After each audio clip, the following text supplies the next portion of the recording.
So many beatdowns. It's, of course, Stefan Schütz versus Christian Hauck. Both players are 5-0 at the moment and are looking to improve that record. Now, just a reminder, 12 is the magic number. As soon as you hit 12 wins, you are good to go for the top 8. So just keep winning. That's all you got to do. Easy. Oh, yeah, super easy. So let's talk about some things that matter in this matchup, because this thing can get kind of hairy. Players are playing a lot of the same cards, of course, because it is the mirror match. But where are the differences? If you're Christian Hauck, you feel advantage in game number 1. Why? A couple of reasons, Ailey. Number 1, you have more mana accelerants than your opponent. You both have 4 Sculptors of Winter, but you also have Tangled Florahedron, a couple copies, as opposed to Stefan not having any. Okay, so now you're going to get a little bit of mana advantage, and you can get to your Isika's Chariot faster than your opponent can, which is a pretty big deal in the mirror. Additionally, Christian comes to the battlefield into this match with more fight spells in the main deck. Both players are loaded up on Blizzard Brawl. Of course, you're going to play 4 copies of that card. However, Hauck has come to the battlefield with a bunch of inscriptions as well, 2 in the main and an additional 1 in the sideboard, while Schütz has none in the main deck. Advantage Christian Hauck, in my opinion, in a very big way, game number 1. So Christian certainly came prepared for the creature matchups, wanting to just clear the way for these big idiots. But the current biggest idiot is in the hands of Stefan Schütz over here, as this 4-4 now is whittling away at Christian's life total. Down to 13 he goes, and the follow-up Isika's Chariot. So the beatdowns certainly coming from one side of the battlefield right now. So now we get to have this little bit of a chariot war. If you were Hauck, you would have loved to draw mana source number 5, land number 4 to be able to kick the inscription this turn. Not able to do that, but still plenty of plays available. And so now we get again into this kind of weird little game of, I've got a chariot, you've got a chariot. How do I want to use my chariot against your chariot? It can get a little bit messy sometimes, so this will be interesting.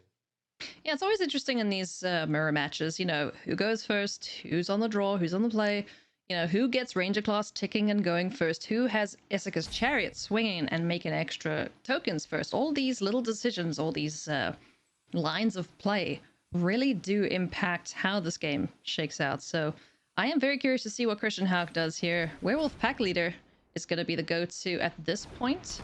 Maybe keeping up the inscription and or the Snakeskin Veil, just in case there's shenanigans from Stefan's side of things. Yeah, so right now, if I'm Hauck, I have inscription in my hand. There's a couple different lines you can take here. You can just leave it up. You can crew if you want to and maybe generate some more stuff that way. There's a lot of different ways you can kind of take this turn. You can just play a Werewolf Pack Leader and then do nothing as well. But it looks like we're going to get a little bit more aggressive. Going to fire up the Chariot. And, ooh, it looks like the token's going to come in as well. Okay, so this is pretty adorable. It is a pretty cute cat, not going to lie. So from Stefan's side of things, you know, it's got to be tempting to block this Chariot, but you know that there are instant speed interactive spells there. There's that Inscription of Abundance and the Snakeskin Veil that he's got to be concerned about. So how does he block, if at all, here? It feels like we may not see anything at all. Is it just going to be like 2 warships passing in the night? It's like, right, I'm just going to hit you as much as I can and you do the same. Yeah, this is actually really tough. And now you see the rope is starting to work down. Because you can just take the damage. I mean, you're sitting at 20. You take the 6, you go down to 14. I guess you could trade off cash. You could double block. Is that slightly risky? Yeah, okay, so there's a trade there. You can still turn on the Chariot. You still have something to copy. Okay. I'm curious if Hauck wants to play anything post. Okay, so he's just going to load up his battlefield. 13's still a lot of life to work with. You should make it out of this turn alive even if you tender no blocks.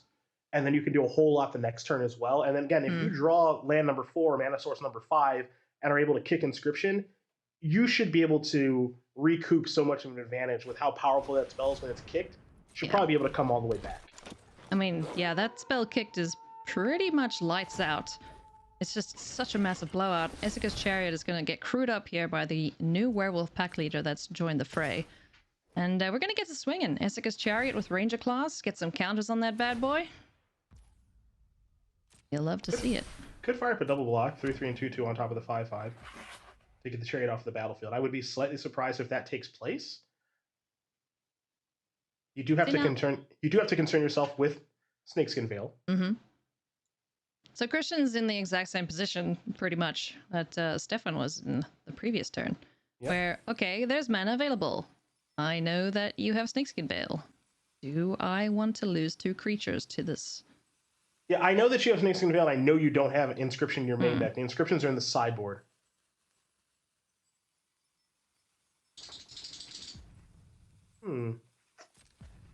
Big decision here. If we'll see a double block, decides no thank you, I'll take 5. Down to 8 goes Christian Hauck. Now there's a troll. So we see it land here. It's not game over, but it's really good for Hauck. There it is. Very nice. That changes the equation in a pretty big way. A lot of options here now. So that's mana source number 5, land number 4. Again, that means Inscription can be kicked. This can be multiple spells in a turn. It could be something like Uvenwald Oddity plus Snakeskin Veil. It gives you a lot of optionality. Being at 8, though, he can't just freely hit the big red button as we'd love to see in most of these games. He's got to have a think about this. And the first thing he looks to go towards is perhaps a Sculptor of Winter, but just doing a bit of a double take on that one.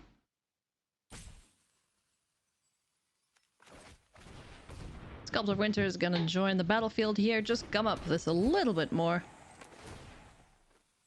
So no kicking of the Inscription this turn. But Esseka's Chariot is going to get crewed up and will get to swing in here.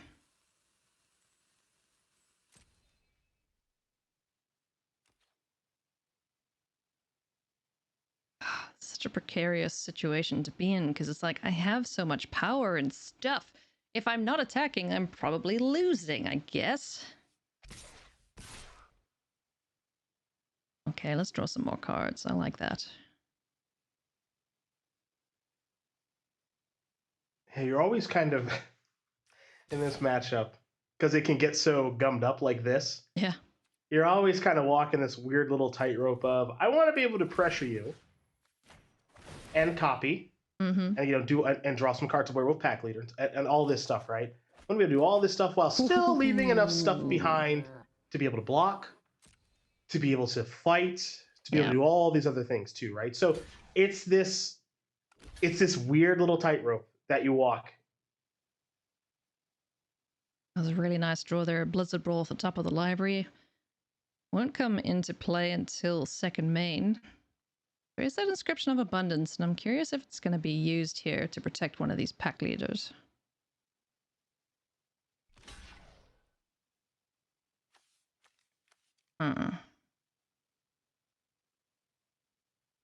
Can't put 2 counters on the rightmost werewolf. Keep that alive.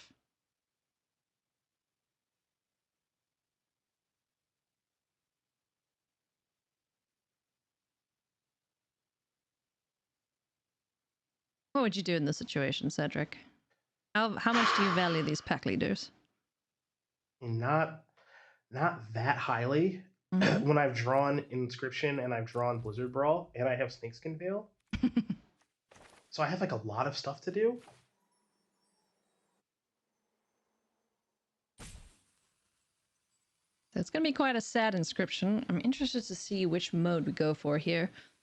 It's going to be the counters. Okay. Yeah, let's put some counters on that pack leader. Protect it from dying to the 4/4 wolf. You want to make sure you still have enough creatures back on defense too, so it looks like 2/2/2/2/1/1 Veil available. Also still have Fight Spell available too. So what you've got left back on defense isn't so bad. A bunch of damage is going to come through. Now that old girl troll is still alive. Don't forget that has trample. Okay. Ulvenwald Oddity as well. Yep, you can't forget about that. Oops, interesting. Now it's Brawl. Okay. So this on the pack leader, yeah, okay. I don't hate it. So now in order to queue up the like a lot has to go right to queue up the chariot, and the chariot's not that scary because it doesn't have trample. You're 8. Your battlefield's better than your opponent's. Oddity is not the scariest thing in the world. Imagine if there was 8 mana for that. Double oddities would be a little it would be frightening. It would be scarier then, but you've basically as you kind of look at the battlefield, let's see, you have you've got chariot on lock because you just have a chump blocker, so that's fine. Oddity comes down, attack with that troll and a 2/2. You've got enough chump blockers when you're talking about trample here as well. You're not. I don't think you're really that scared of anything. The scariest thing would be like if your opponent drew a Blizzard Brawl-esque card to kill a 2/2. Yeah, because then I But think that that would wasn't be the lethal draw. with the Yeah, Ulvenwald. but that wasn't the draw. So remember that Ranger's class is going to give a +1/+1 Yeah. counter to something, and that's going to be a Trampler. So let's call it a 5/5 Old Growth Troll, a 4/4 Oddity, and then a 2/2. Okay. If you assume that's what the attack's going, if you assume that's what the attack's going to look like, it's 9 trample damage. The easiest way to do that is 9 trample. If you block something with trample, just take the 9 and subtract the toughness, right? So 9 minus 2 is 7. So you go to 1, and then the other stray 2/2, you just block with your 2/2. Yeah. Right, and so you end the game at 1. Yeah, alive at 1, but it looks like we're gonna go for the Essica's Chariot here. Crew that up. And just swing with that? It might just be with that now. Yeah, it's that copy of 2/2. Yeah, I get another blocker on the battlefield here. And you get a counter there, so now that's a 6/6. 2 2/2s and a 4/4 back on defense. You can elect to jump, or just go down to 2, and then you have to ask yourself the question of, can I be 3 blockers? I think so, with this Ulvenwald Oddity in hand here for Hauck. There's also the Werewolf Pack Leader can give itself trample, can't do Ulvenwald Oddity and that. Mm-hmm. But that's a... can he get 12 damage through though? Yeah, that's the question. Because if he does go down to 2 here, that's bad news bears for the next swing. If he can't kill Stefan on his next attack. Okay, Yeah. so I'm going to save a little bit of life. Mm-hmm. Go down to 8. Remember, Hauck... that's probably going to make things a lot easier. What I was going to say is, remember that Hauck is someone who loves playing aggressive strategies and kind of feels at home in this style of matchup. Brawl, just finishing off maybe Troll. You gotta think about if you finish off Troll, the Troll trigger is going to go into a land. Yeah. And so then the future 4/4. Which then Chariot can copy, which you really don't want. Mm-hmm. Interesting decision to be made here. If it's just Ulvenwald Oddity shove, which I don't think is going to be enough with these 3 blockers back. And you also, as drawing a Blizzard Brawl, it's presumably a very good draw, but you also have to think. You also have to think about how much does that change anything that I'm doing, right? It's not automatic that, oh, I drew Brawl, I'm going to do this, do that. You got to think. You got to think through the turn. And so here is the Oddity. This card's a nice addition for green. Yeah, it's pretty sweet. I don't know if I like that more than Frog Hemoth. It is slightly cheaper. Yeah, I like it way more. Also plays really well into the late game. Sure does. Essica's Chariot gets crewed with the Odyssey. Got some kitty cats to copy. Does have the Snakeskin Veil. But yeah, I kind of like giving it indestructible. And getting something out the way here. Nice. Ooh, Don't okay. yeah. No free trolls. Okay, Free.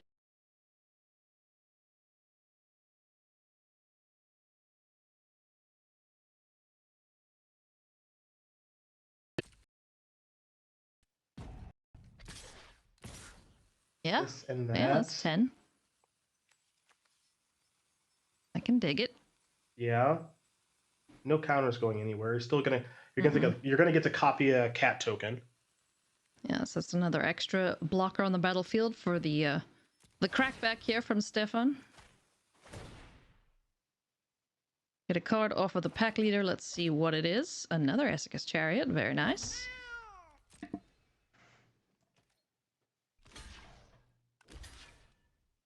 Double up. Ooh. Is this a good time to use I the mean, I kind of wanna.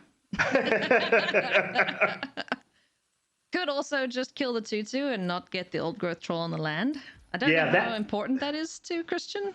That was one of the things I was thinking as well. Yeah, okay.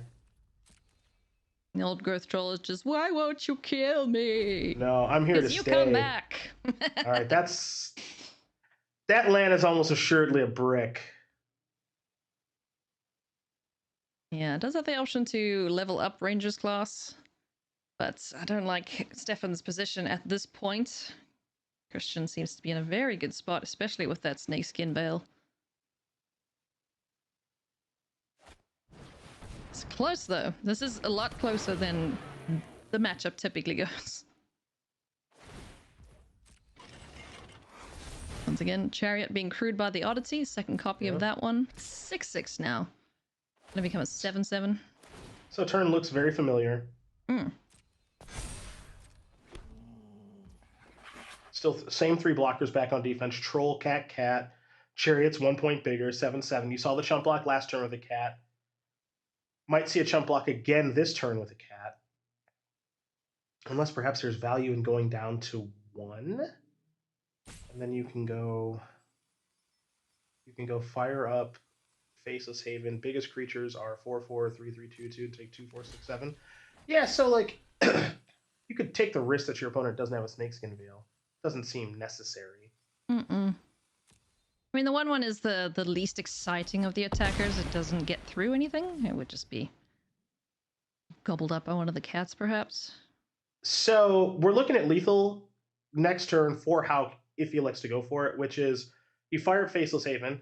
You attack with all your creatures, regardless of the draw step, right? You fire them all up. There's 3 blockers. Your 3 biggest attackers are 4, 3, 4, 4, 2, 2.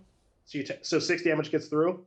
And then Snakeskin Veil on one of your unblocked creatures, deal 7. Yeah. Sounds like a plan, and could be exactly what Christian Hauck is going for here in game number 1 of this mono green mirror. See if he pulls the trigger. Is he going to go for it? Because Chariot going to get crewed up here with a Haven. And this is still the same thing. Nothing changes. It's still a 4-power creature. So Faceless Haven turns on the Chariot. You still get to make the exact same attack. Yeah, copycat. Swing all, sweet Chariot. And then 3 cats are what should get through. Power of the Cats compels you. Jessica's Chariot's gonna get blocked, as well as Ulvenwald Oddity, but 3 unblocked kitty cats plus Snakeskin Veil equals a win here for Christian Hauck in game number 1. Things are gonna get super interesting. You can even put it on the Oddity because it has trample. Oh yeah. There you go.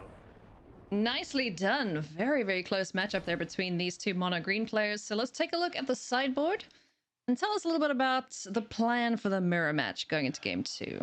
Alrighty, well, that game was a mess, and it doesn't get any cleaner. So, a huge card. Well, the fight cards are all huge in the mirror. So, Devouring Tendrils are going to come in for both players. Both players have 3 in the sideboard. Both are going to bring them in. This graphic's going to help us.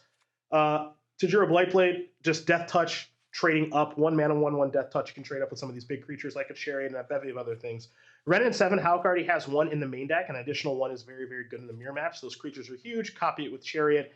Even more difficult to beat. An additional copy of Inscription coming in, and then Everbrook Caretaker, limited bomb, but really good in this matchup as well. So Hauck's bringing some great tools to the battlefield. On the other side of things, here for Schütz, the Tendrils mentioned, Inscription, 3 of them, no surprise. Liberator does have some targets, most notably Chariot, and then Briarbridge Tracker as well coming in. The 1-drops are going out. Ranger classes aren't all that great in the mirror. Oddity's not that great in the mirror. And then Snakeskin Veils for both players are coming out. So pretty straightforward stuff. I am a little bit surprised, I'll be honest.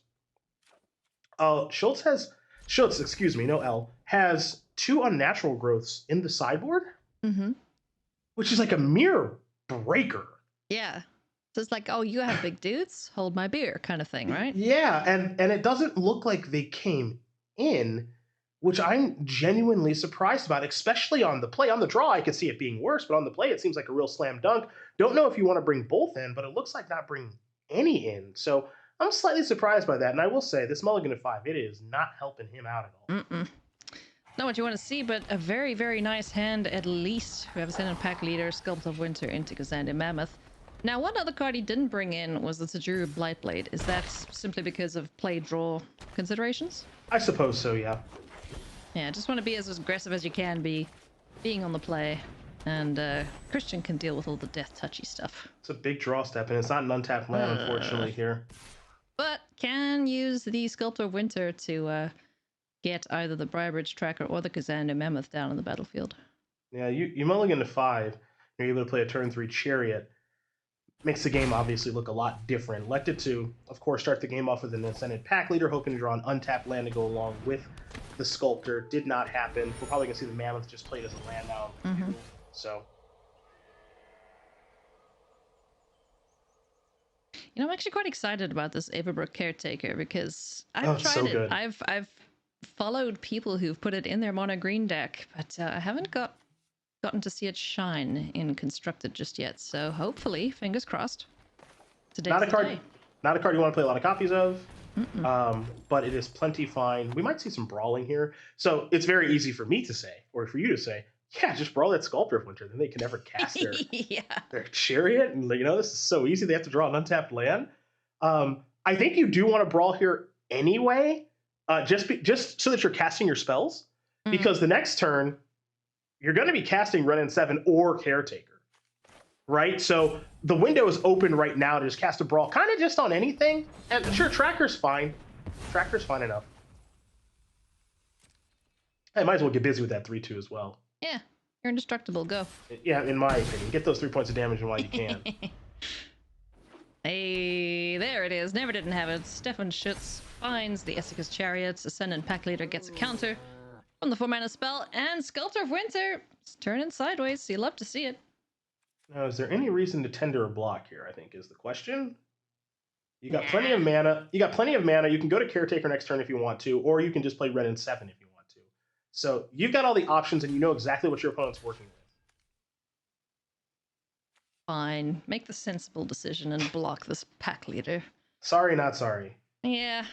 It makes sense, like, you take a little bit of damage here, and a little bit of damage there, and then, oops, a turn later, you're dead almost, because these creatures... they get real big. These decks go super wide. Yeah, and the longer the game goes, the better it is for Hauck, for what I consider to be pretty obvious reasons. But if they're not, he's the one with spells. And his spells are all really good, so he just wants to draw the game out as much as possible to get an advantage from this card, from Caretaker, from Pack Leader, all of that stuff, especially when your opponent mulligans to 5. Yep. Land is the draw here, faces Haven for Stefan. Gonna use that clue, dig a little deeper into the library, and finds Ulvenwald Oddity. Could get it onto the battlefield now if he wanted to. And you play the Haven, you play the Oddity, you queue up the Chariot with the 2 cats, copy a cat, probably try to kill Ren and 7. You'll be successful in doing so. And then the Ren and 7 token, that's a 4/4, probably has a trade to the Chariot, and all of a sudden we're looking at a battlefield, in my opinion, of Oddity, 3 cats, Sculptor, Faceless Haven against nothing? Really? That's pretty good. Christian's hand is still a little bit terrifying, though. If this Caretaker does land. I mean, Oddity may have been best possible. Sorry to cut you off. That may have been best possible draw. But you're also 1 mana away from transforming, which means that presumably all of your draw steps are good, right? Because if you draw a land, assuming you draw an untapped land, you can transform the darn thing. And then if not, that means you draw a spell that's probably good as well. And you don't want Chariot to stick around. So now, with your 4/4, do you want to block Oddity, which you're scared of it transforming, or do you want to block Chariot, which you don't want around because it's Chariot? Very interesting decision here. It's like, okay, Chariot is the one I want to kill more, but Planeswalker. Granted, Ren and 7 doesn't do all that much. Yeah, wow. At this point, it needs to tick up a few more loyalty. But yeah, Ulvenwald Oddity. Yeah, I think you actually have to block that. It's the scarier of the 2 threats, which is a little bit surprising. Yeah, that's pretty nuts. Have some lands. Jeez. Yep. Well, that's one way to clear them off the top of your library, huh? Oh, interesting. What did you see? So I was under the assumption that both creatures were attacking Ren and 7, and that's not the case. Oh, no. Yeah, I was assuming Ren and 7 was going to be dead for sure, because I don't think you can just continue to ignore that card. It's too powerful. You can't. But giving it eternal, I don't know. Like, the best way to remove a Planeswalker, remove the player, maybe. Maybe. I was fully operating the assumption that the Chariot and the Oddity were like, okay, Ren and 7, we've had enough of you. It's time for you to go. But now Ren and 7's still hanging. And so here's my fear, which is Ren and 7's still there, and you don't have the clean, like your attacks this turn to try to kill it aren't the best. No, they're not that great. Right? There are enough attackers to get through if we went Faithless Haven Faceless Haven as well from Stefan's side of things. So let's see what happens here. There is a Sculptor of Winter in hand. Might just hang on to that. Gonna get that out. Cue that up with a Chariot. Oh, we're gonna do some untapping. Then we're gonna get Faceless Haven swinging. Okay. Just in case it dies. That allows him to get that Sculpture out now. Alright. Face? Are we going face? Let's find out. This is rocking a hard place. Are we just still going face? I kind of like it, you know? It's like, oh, okay, cool. You could do stuff and things, but I'm going to keep making creatures. It's, yeah. You know, there's no tricks up his sleeve or anything, though. He's hell-bent. No cards in hand. Even he's a little bit like, how do I attack here? Okay. Yeah, because Ren and 7 can activate next turn and get another Tree Folk. And it's bigger than the 4/4, right? It's bigger than what was there last time. Yeah, this time it'll be a 6/6, yeah. He's still going face. Okay, let's see if this pays off here for Stefan. He's just swinging everything towards Christian Hauck's life total. He's at 10.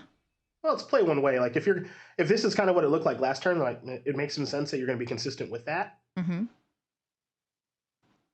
Now the blocks here. He could kill the Chariot, but it's a bit of an awkward double block. So perhaps we'll just see some token killing going on. Schütz is doing a great job of going wide here too, making it just more and more difficult to kind of stabilize this battlefield. So this is one of those times where, for Hauck, who is, I mean, life total is starting to get a little bit tenuous with how Schütz has played this game. You know, something like an Inscription is a really big draw step here, or just like like a Blizzard Brawl killing something plus an additional spell. You know, something like that where it's a double spell turn is going to be kind of crucial. It's starting to look that way.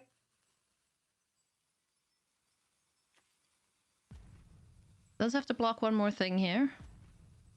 I would advise, yeah. Yeah. Otherwise, you know, dead, bad. Yep. Interesting. He's gonna chump block there with a Sculptor, kills off 2 tokens, takes 4 from the Chariots, and now gets to untap with a Ren and 7 that can create another Tree Folk, an Averbrook Caretaker that can come on down.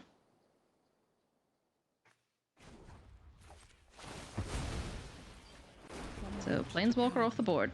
Here's a 6/6, and here's a 6-drop. Oh goodness me. What are we gonna put those counters on? It's a silly card. It is silly. If you can get on the battlefield and stick around for a little while, it's a silly card. Nope. No attackies.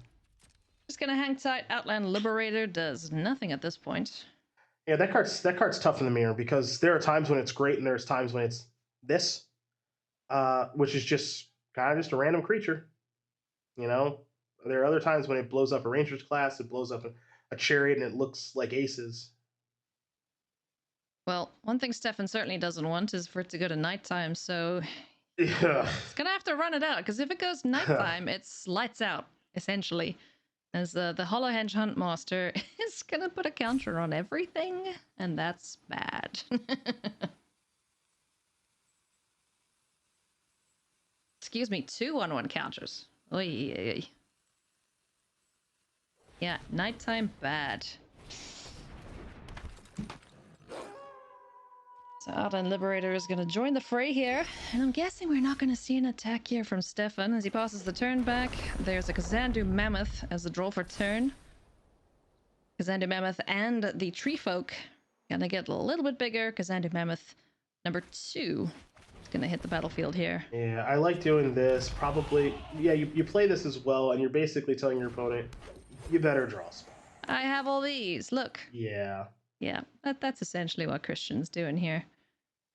Now, the decision is he gonna get swinging?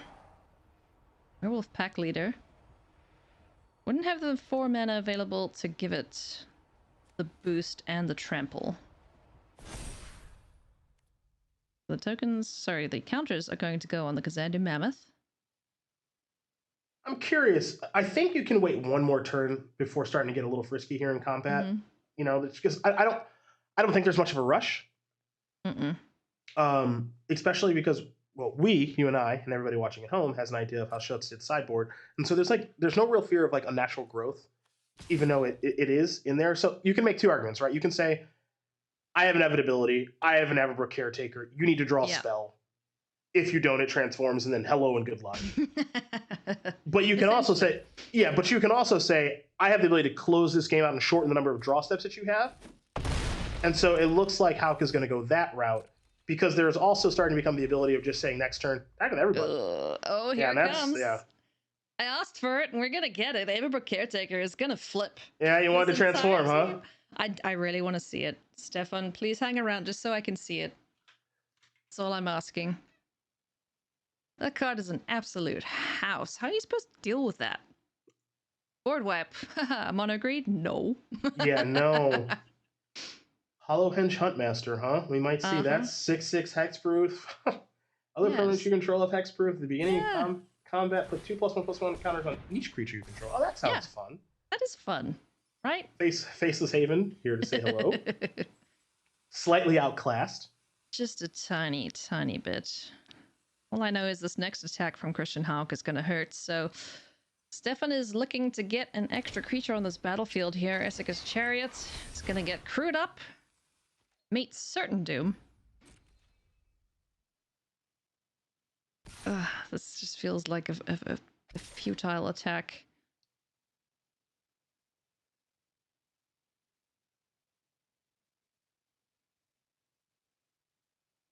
So it's all over. But the beaten that Everbrook Caretaker is going to deliver for Christian Hauck here. In for 8 comes Stefan Schütz. Futile, I think, is a pretty good way to put it, unfortunately. You see the first block, 7/7 on 4/3. Next one could be 5/5 on 4/4, and just shrug, do your worst. Yep.